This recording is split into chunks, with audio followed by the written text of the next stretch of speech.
Before you guys watch the video, I ask if you could please like and subscribe. If you've been keeping up with comic book related news recently, you'd know that our beloved Batman voice actor, Kevin Conroy, has unfortunately passed away. RIP, due to cancer. So I thought it'd be a good idea to go over the role that made him this beloved voice actor in the first place, with a little show called Batman the Animated Series. Back when Bruce Timm and Paul Dini had the original idea to make Batman the Animated Series, they knew at the time that the version of Batman people were used to was Tim Burton's more dark and violent version. So when going to the drawing board, they were trying to come up with something that could still keep Tim Burton's dark aspects while also attempting to replicate something more cartoony like Adam West's 60s iteration. With these things combined, it gave Batman the Animated Series its iconic and beloved art style. Bruce Timm and Paul Dini often use its art style to give an idea of a character's personality. A really good example of this is used with the Joker. Care to tell me how this got in my office? I put it there. I think the guards would be interested to know you've been out of your cell. Its camera angles and settings gave it an aesthetic that no other cartoon at the time could replicate. They used their iconic art style and amazing voice actors to create their most emotional moments more compelling and immersive. A really good example of this is in Batman Mask of the Phantasm. While Batman is visiting his parents' gravestones, we see rain falling to show us in this moment that Batman is in a very sad and emotional state. I know I made a promise, but I didn't see this coming. Please, tell me that it's okay. I didn't count on being happy. Not only do they use this to capitalize on Batman's sad moments, but his happy moments as well. This can actually be shown in one of the first episodes where Batman is on a date with Selina Kyle, and this might be one of the rare chances where we get to see Batman happy. Plus Kevin's voice acting. Kevin Conroy embodies everything that made Batman what he is today, and most would say that he gave us the most definitive version of Batman to ever grace the television screen. I don't think I can make a Batman the Animated Series video without talking about its most important and beloved villain, the Joker, who's voiced by Luke Skywalker, or I might as well use his real name, Mark Hamill. Mark gives just as good as a performance as Kevin does, which gives us this very cool villain/hero dynamic that is often shared between the two. Their chemistry is one of a kind and gives the series that extra oomph, if you get what I mean. Like for example in the episode Christmas with the Joker, when Joker challenges Batman to find him and the 3 citizens that he has captive.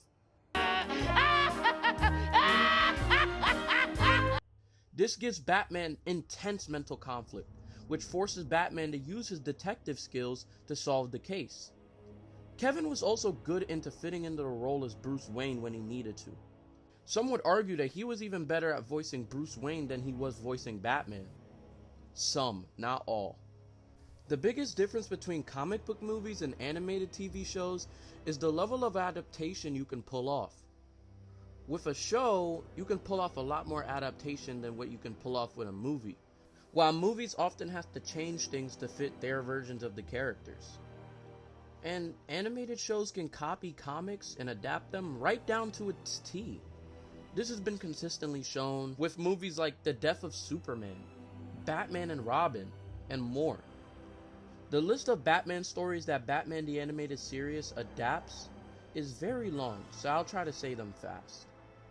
There Is No Hope, The Dead Yet Alive, and I Am the Batman, The Cape and Cowl Death Trap, Batman 291, Moon of the Wolf, Detective Comics 140, The Joker's 5-Way Revenge, The Laughing Fish, Sign of the Joker, Detective Comics 38, The Daughter of the Demon, The Demon Lives Again, Detective Comics 651, and lastly Batman Year One, which are all amazing stories in their own right. And to make these adaptations even better, Kevin consistently delivers an amazing performance for all of them. Given that, this leads to amazing character dynamics. We see this with who I just mentioned, like Batman, Robin, the Joker, and especially Harley Quinn. Speaking of Harley Quinn, Arlene does an amazing job making us feel sympathetic towards Harley's situation with the Joker. To get more specific, the Joker usually treats Harley like trash, and uses her. This consistent pattern is even replicated in media today, such as the Harley Quinn show. And this!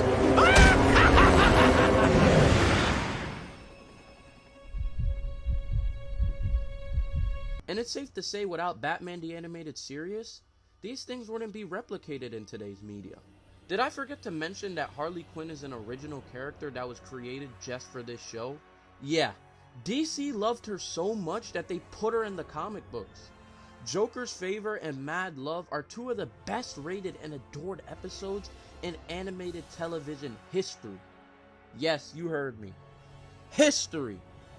If you've seen my Please Give Your Characters Flaws video, by the way, please check that out if you're new, you know I broke down why I think Superman has many flaws as a character, and one of the main points I made is that he lacks direct mental challenges and conflicts from his villains.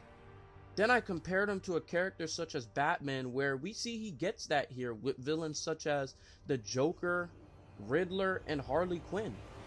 This is shown in episodes such as Joker's Favor and Harley and Ivy. I thought we wouldn't be doing the series justice if we didn't go over one of its best episodes, Heart of Ice. Heart of Ice is a story detailing the origin of popular Batman villain Mr. Freeze. We learn that Gotham has been experiencing lots of heat waves recently, which leads Batman to investigate why this is occurring.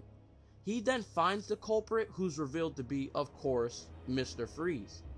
The way Paul Dini and Bruce Timm make us sympathize by using Conroy's performance as Batman alongside his chemistry with Michael Ansara leads them to deliver one of the best dynamics in television history.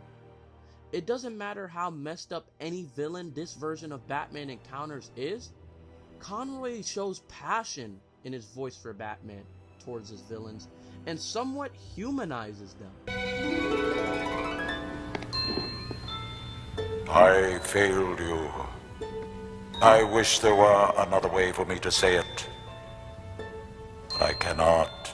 I can only beg your forgiveness and pray you hear me somehow. Freeze in his situation is not one, but their second example of this. It also feels like every time Freeze shows up in Heart of Ice, he just gets more and more emotionless, as Freeze just wants his wife back. Despite this, we have this mental conflict, where one side in our mind says, we should root for Batman. Batman should defeat Freeze, while the other side of our mind is telling us to root for Freeze, so that he can get revenge on the man who cursed him for life.